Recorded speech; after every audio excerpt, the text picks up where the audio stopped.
And we won't ignore what our intelligence agencies have determined to be the most lethal terrorist threat to the homeland today.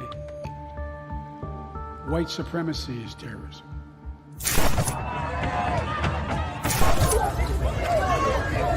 All white people are racist. So I put this up because when you're white, you don't know what it's like to be living in a ghetto. You don't know what it's like to be poor. You don't know what it's like to be hassled when you walk down the street. I think that white people are committed to being villains in the act. To be white in so many ways is to be raised to be functionally illiterate on the topic of race. Christine and Laura, what you're seeing behind me is one of multiple locations that have been burning in Kenosha, Wisconsin.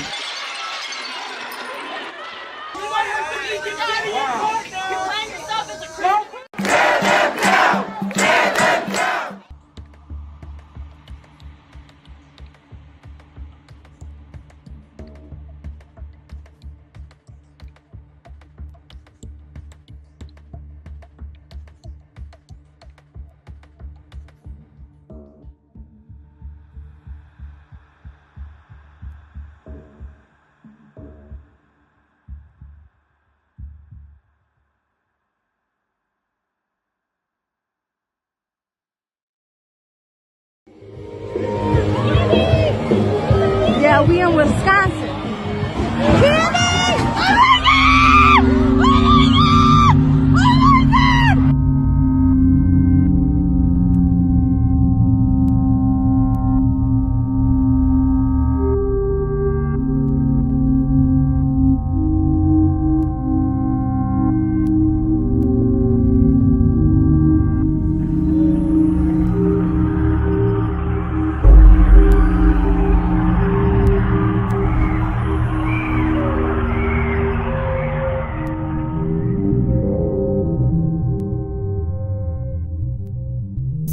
My name is Robert Rundo.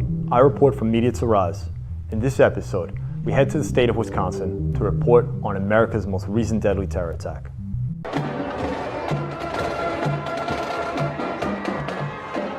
Today's tragic incident occurred on November 21st, 2021 at 4:39 p.m. at Gasper Avenue and Main Street. The Waukesha Christmas Parade was taking place when a red SUV drove through the barricades westbound, heading down Main Street.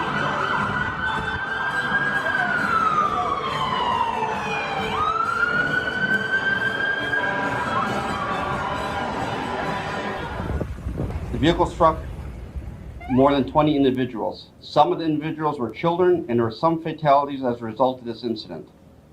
We will not be releasing information on fatalities at this time while we are working on notifying the family members of the deceased. Luca Corgiat with Media to Rise. We are currently driving out to Waukesha, Wisconsin, where the most recent anti-white terrorist attack has just happened. We're going to be teaming up with the national-justice.com to kind of cover the story.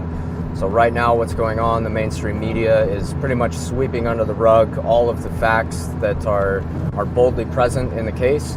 The suspect, Darrell Brooks, has a lengthy criminal record.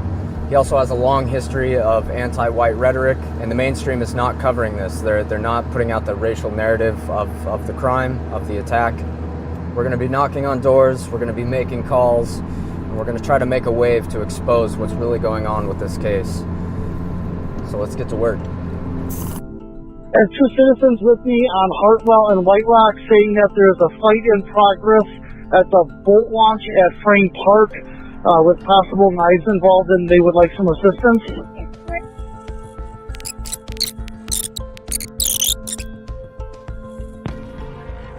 102, I'm by the Rotary building in the baseball diamond. There's nothing here.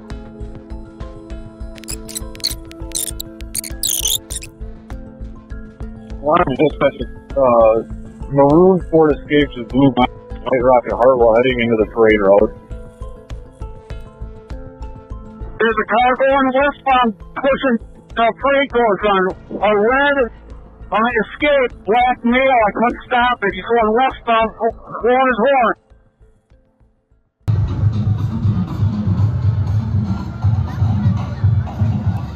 Brooks in his red SUV would speed past police barricades to where crowds of families were cheering on the parade. That is until Brooks used his SUV to plow through the celebration, zigzagging wildly through the streets, with the aim to kill as many white people as possible. Stuck in my mind this image of the driver who was looking straight ahead, looked like he had one hand on the wheel, very focused, stoic, not alarmed like you would think if this was an accident.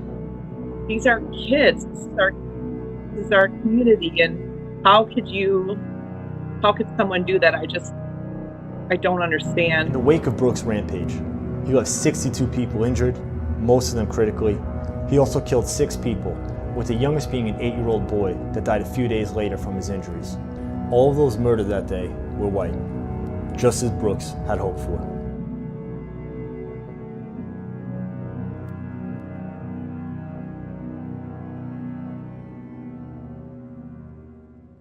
Darrell Brooks' motivation for the attack has remained a mystery, or even worse, has been covered up with a narrative of a botched escape attempt. So to find out about his motivation, we first wanted to find out who Brooks was. History begins in 1999 at age 17 when he pleaded guilty to inflicting bodily harm. He has pleaded guilty, been convicted, and done time for drug violations in gun cases, domestic violence, and endangering safety, including obstructing police. Darrell Brooks, who would go by his rap name Math Boy Fly, would use his music platform to make terroristic threats and espouse black supremacist lyrics to his audience. That Malcolm X shit, revolutionary. This for my niggas in the can eating commissary. For every ghetto in America, I know they wait. This that fuck Donald Trump flow. And whoever. When going through Darrell Brooks' social media, it was clear to tell what kind of ideology motivated him to commit such an attack, as it was full of black supremacist rhetoric and even calls for violence against white people. Shockingly, none of this was reported in the media. Darrell Brooks was freed from jail on $1,000 bail just days before the Waukesha holiday parade. And today we learned key details of that hearing have been lost seemingly forever. Fox 6 investigator Brian Polson in the studio to explain. Brian? Ted and Mary, Milwaukee DA John Chisholm called the bail his office recommended for Darrell Brooks just days before the parade inappropriately low. So why did Court Commissioner Cedric Cornwall go along with it? We wanted to know, so we asked for a transcript of the hearing. Today we learned it doesn't exist. The narrative the authorities concocted to explain why Brooks was allowed back out on the street was said to be a technical error or oversight. With just a little bit of research, it becomes crystal clear that his release was a desired outcome of a well-funded network of left-wing activists posing as bail reformers and bail disruptors. Among this network is DA John Chisholm, the attorney who oversaw Brooks' bail hearing. Chisholm's record shows that he lets out 65% of felons without bail or only light bail.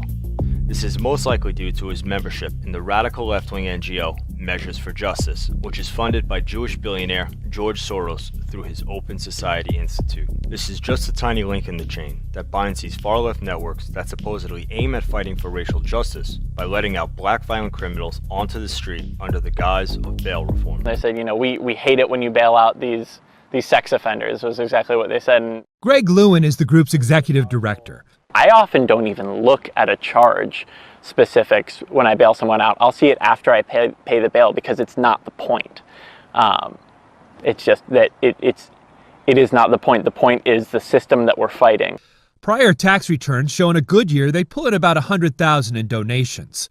But after the police killing of George Floyd and supportive tweets from Hollywood celebrities, they've now received more than $35 million in contributions. One of the organizations in this network that illustrates the connection between Brooks, Black Lives Matter, Antifa, NGOs, and elected officials is the Bail Project.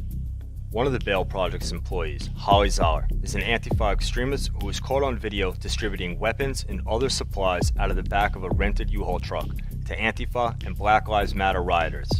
The same Holly Zoller, the one who led the fundraising drive to get Brooks back out of prison and on the street after killing 6 people. There are many such cases of the Bail Project orchestrating the release of a violent black criminal who only goes back out to the street to victimize an innocent white person. He got out in part because of the Bail Project. All of these organizations are tied together through money, ideology, and ethnic networking and are the reason why situations like the Waukesha terror attack exist. All right, Monday morning, 9:01 a.m., making our first call.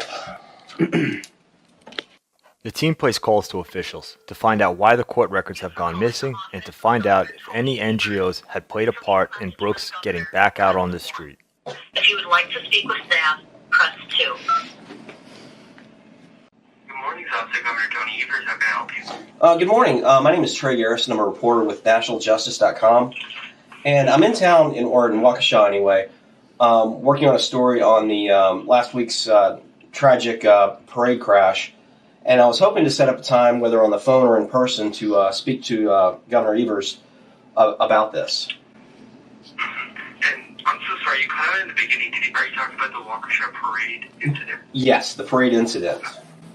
Okay, give me 1 second. I'll be taking your contact information to pass on to our communications department. Could you give me your email address? And can you give me one more time the outlet you're calling from? You said National Justice. I missed the last part. .com. NationalJustice.com. Okay, perfect. I'm going to pass this on to our communications department. We'll most likely be calling the Senate office. Your Bradley's office. This is Christian. How can I help you? Hi, Christian. My name is Trey Garrison. I'm with NationalJustice.com. I'm in town working with a film crew on a documentary on last week's the Waukesha car attack.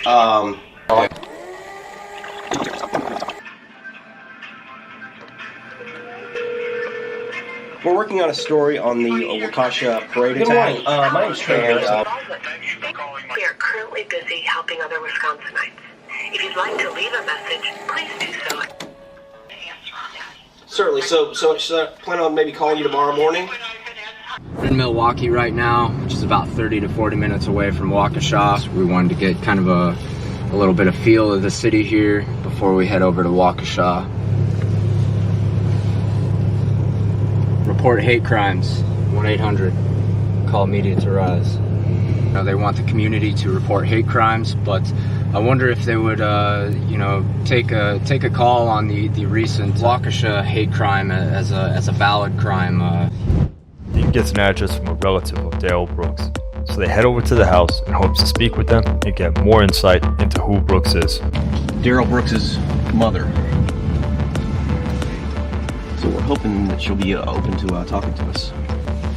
Tell us a little about his background, how active he is with BLM, what other psychiatric issues he may have.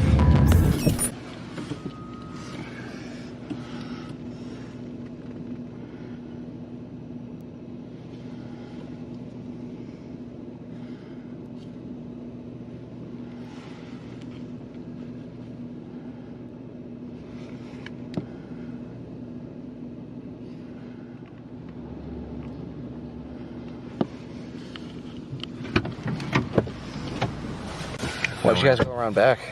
It says, please use side door. We knocked on both and no answer. Do we have numbers to try and call? Yeah.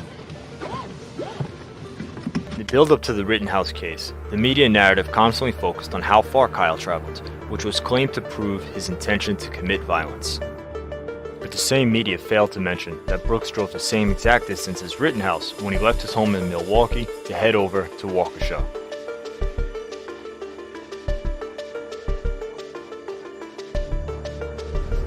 So something that occurred to us while we were investigating the scene is that Brooks' mother's house, where he was living at the time, is 30 to 40 minutes away from Waukesha. So the attack started at around 4:39 p.m., which is 40 minutes after the parade started. So this is a man who has spent years espousing his hatred for white people and also his support for the Black Lives Matter movement.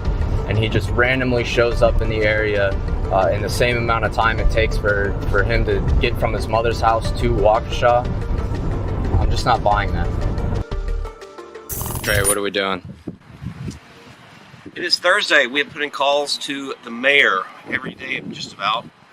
And he hasn't even given us the courtesy of a declining response. This is Mayor Sean Riley. So we're just going to go in there and see if he wants to talk about what happened in his community. I mean, why wouldn't he? I mean, what's more important right now than Since no one responded to our calls on why the court transcripts were missing or if there was any outside interference from nonprofits, the team looked for answers by going to the officials' offices. Oh, hey, we're trying to see a mayor. Yeah. Sean Riley? Yeah. I called, I left a couple messages, but I never heard back from you. Documentary crew, we're in town doing a... What's your name? Trey Garrison. Yeah, not interested. What? Why's that? I decide which interviews to do. Well, of course, but I mean, there's nothing Thank more you. important. But, sir, I just wanted to find out... Didn't want to talk. Didn't want to talk at all. Or you can tell us why you didn't want to talk. Some amazing leadership here in Waukesha.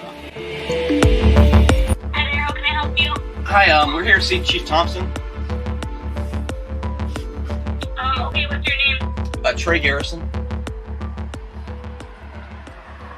He's out of town for the next 2 days. Is that what? I'm sorry, the traffic. I couldn't hear you good.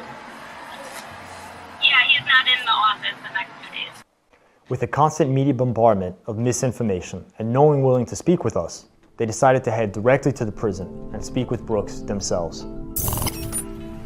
Yes, that's right, Andrea. You know, the motives for violent crime, these are my own motives I've developed over the many years, is greed, revenge, hate, power, and escape. Those are the 5 major motives for violent crime. This is escape.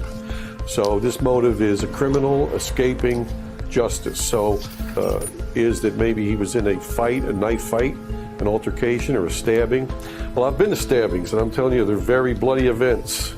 And the perpetrators or the participants often have blood all over them, even if it's coming from a victim they stab, or they may get cut themselves if it's a knife fight.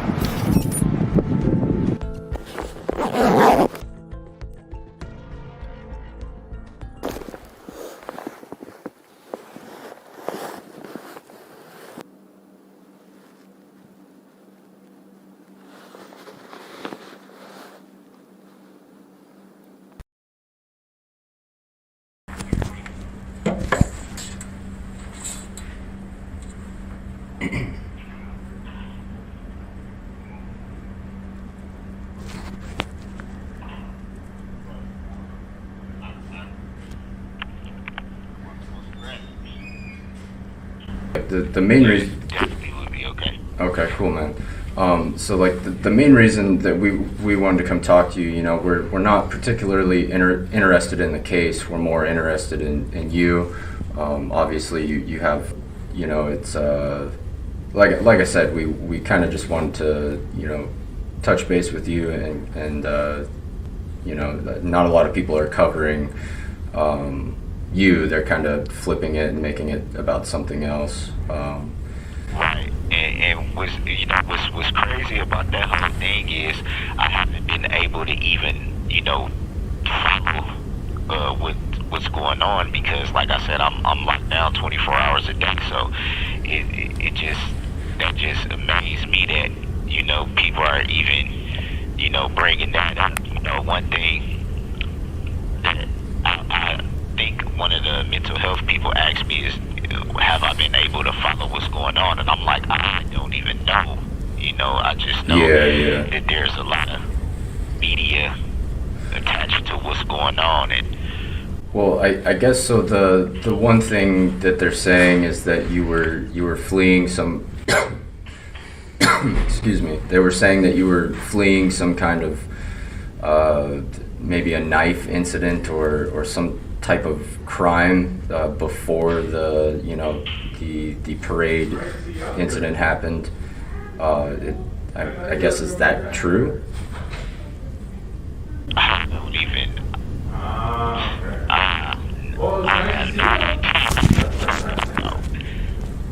Okay, so you weren't fleeing. You didn't, you know, you weren't involved with a knife incident that morning or something? Absolutely not. Okay. Yeah, so that, I mean, you know how the news is. There's a bunch of different places out there that are trying to, you know, make up, trying to flip the script, I guess, and, you know, push out a bunch of garbage. But I don't know, man.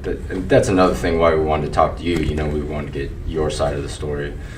Absolutely.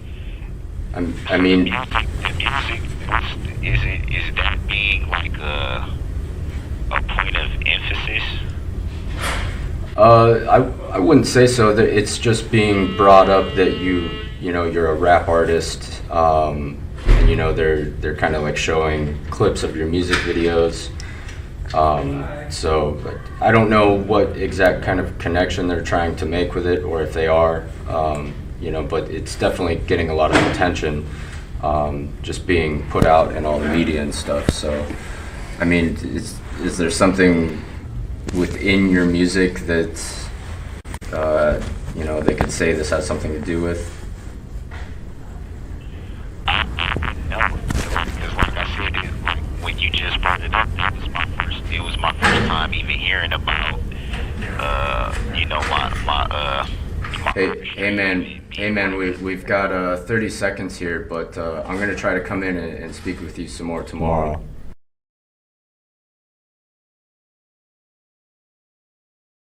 I do think it's really a big thing that we got him to say. He doesn't remember getting up that day. He doesn't remember what he did that day. He speculated that he went to or he watched a Green Bay Packers game or something like that. Mm-hmm. Yeah. But he specifically can tell you there was no knife fight. There's no knife fight, and that was made up by the media. For the second time today, we're going to see what he has to say. So let's hope that he's feeling talkative again. So, inside pocket here, straight through, right?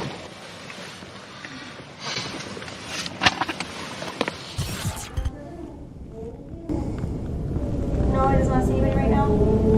Alrighty. Okay. Alright, bye. He didn't have a visit again, but he said he thought about it, and he said no, he doesn't want to see anybody. Okay. So I don't know if that... Alright, so as we got back from visiting the jail and visiting Waukesha, back to Milwaukee, this story broke on Fox News. You're going to be surprised to hear that Darrell Brooks has not spoken to anybody this week. Luca?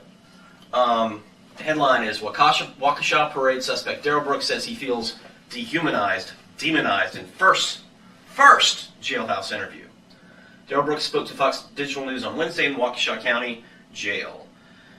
This is who we suspect now is who spooked him. It wasn't the lawyers like we thought, or some Antifa activists or something.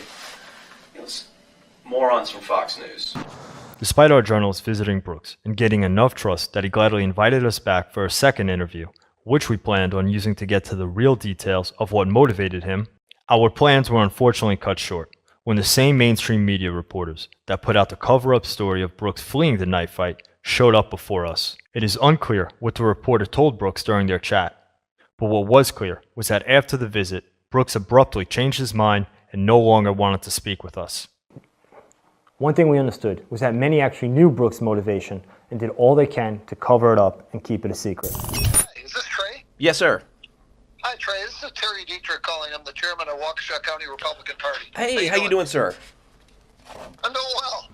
I got your name, I don't know, from our executive director in the office, somewhere she came across it. So I thought I would give you a call because I think you've been a bit active in Waukesha, et cetera, with regard to, the tragedy that happened, and you're representing some type of a group, I understand. Yes, sir. We're it's a media company. We're doing a documentary on last week's tragic parade attack. Do you feel like the charges that have been brought are appropriate, or should it be enhanced with like hate crime charges or domestic terrorism charges? Or well, first of all, we're in a very conservative county.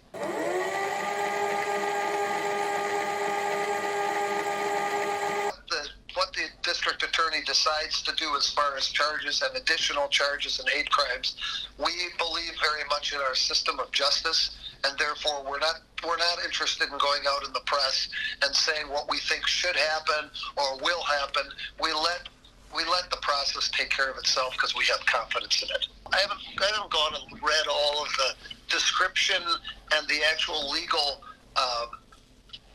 text of what a hate crime is defined as in the state. I mean, I'm glad you brought it up because maybe I should go and educate myself a little bit more. And I'm not a lawyer. And having said that, I think you can interpret whether people would believe it's a hate crime. I mean, I don't know why you wouldn't think that it would be, based on the fact that this person went, in a premeditated way and in such a unrestricted way, just, randomly to kill people. I mean, but I don't know the actual law as it's stated to be a hate crime, so I'd have to look at that. But yeah, I mean, the bottom line is the guy admitted in his rap songs and in his posts on Facebook and his communication, which is all there, although the mainstream media won't even say his name, much less publish what the guy has been talking about. I mean, he's very clear that he wants to kill white people. So, I don't even know why, if anybody who's sane and wants to look at this whole thing in the truth, the evidence based in the truth, this guy hates white people and he wanted to kill them. And there's numerous cases about him bragging about the fact that we're going to do it and that he was all in favor of everything that BLM was doing. And that the guy from BLM, I guess it is, I can't remember his name, the guy in Milwaukee said, this is the start of the revolution, and almost, thanked this guy. We're still in a point of grieving in this county. Of course. And to have a Republican leader come out, the number one Republican leader come out and start talking about whether this guy was a racist or whether white supremacist and whatnot. I mean, I am of the firm belief that we will have time to talk about that. We are going to. We are not going to shy away from it at all. But I want to let the criminal justice system and our law enforcement do their job. And I support what you're doing, but I think it would be inflammatory for me right now.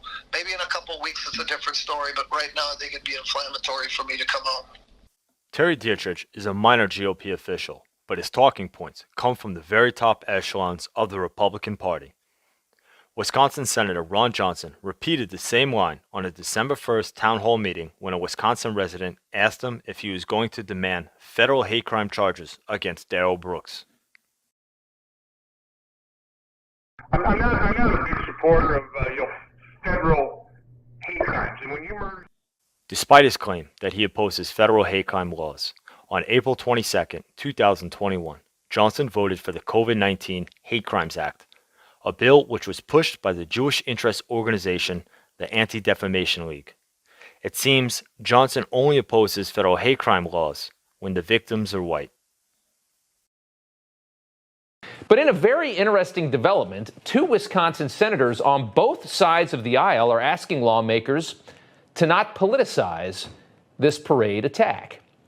Republican Senator Ron Johnson, along with Democrat Tammy Baldwin, issuing a joint statement on Sunday calling on outside groups and individuals to cease and desist in exploiting this tragedy. And that got my attention, absolutely. And so we wanted to bring on our friend Wisconsin Senator Ron Johnson to talk about this, one of the two that made that statement. And, sir, thank you for coming on. Good to see you again. Well, Rob, thanks for having me on. Yeah, sure. Tell us, why come out with this statement? What exactly are you aiming for here? Well, first of all, we've been in contact with officials in Waukesha, attended the interfaith prayer rally, or prayer gathering. Yeah. And so we understand the pain that Waukesha is going through. And we were made aware by officials that they were hearing potential of outside agitators coming in, stirring up trouble, possibly protesting on both sides of the political spectrum. And we were just trying to head off of the path. We're out here in Waukesha, Wisconsin. The National Justice Party is out here doing a picketing demonstration in response to the recent anti-white terrorist attack.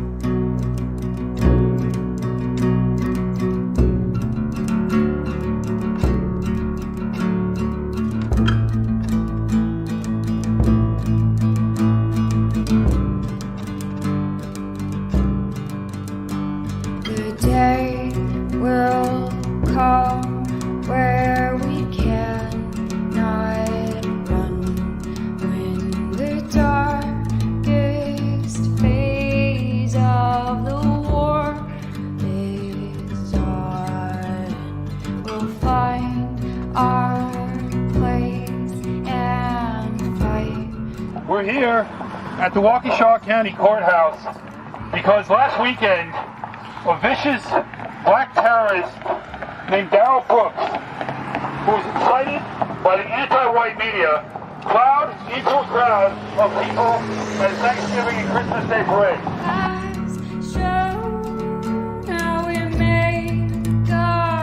It's Thanksgiving weekend. Everyone is at home with their families right now. Yet you're out here in the freezing cold demonstrating in front of the courthouse. Why is this so important to be out here right now? I don't know why people don't think that this is like everybody's kid who was killed. This is everybody's grandmother who was killed. The people that were maimed. And white people have to start thinking like that. Blacks, George Floyd, a criminal, dies from a drug overdose, a career criminal, while he's being arrested. And blacks all over the world make it like he's one of them, you know? We need to do that. We need to be an attack on one white person anywhere is an attack on Those all are of them. probably like And that's the way the Jews act. That's the way blacks act. That's the way we got to start thinking. So it's like you can't just be like, oh boy, I'm glad it wasn't my kid. I'm glad it wasn't my grandmother. No, it's like that could have been them. And we got to stand up. And I think that's what we're trying to do here today is be an example. Our goal for making this documentary is not just to keep the record straight or shine a light on the hidden agendas and lies surrounding the attack, but to illustrate that although Brooks drove that SUV alone, he was incited to do so by an increasingly anti-white agenda that is being cultivated in every aspect of the Western world. From immigration policies to critical race theory to repugnant mantras such as abolish whiteness. All of these serve as the inspiration for attacks like Waukesha. While there is certainly time for solemn prayer and grieving, the only way to stop brutal attacks like this is not to place hope in a corrupt system, and instead only to place hope in organizing around our own communities and, more importantly, organizing around our own people. As stated earlier, although Brooks drove that SUV alone, he was incited to do so by many players behind the scenes that might as well have been in the vehicle with him at the day of the attack. The day will come where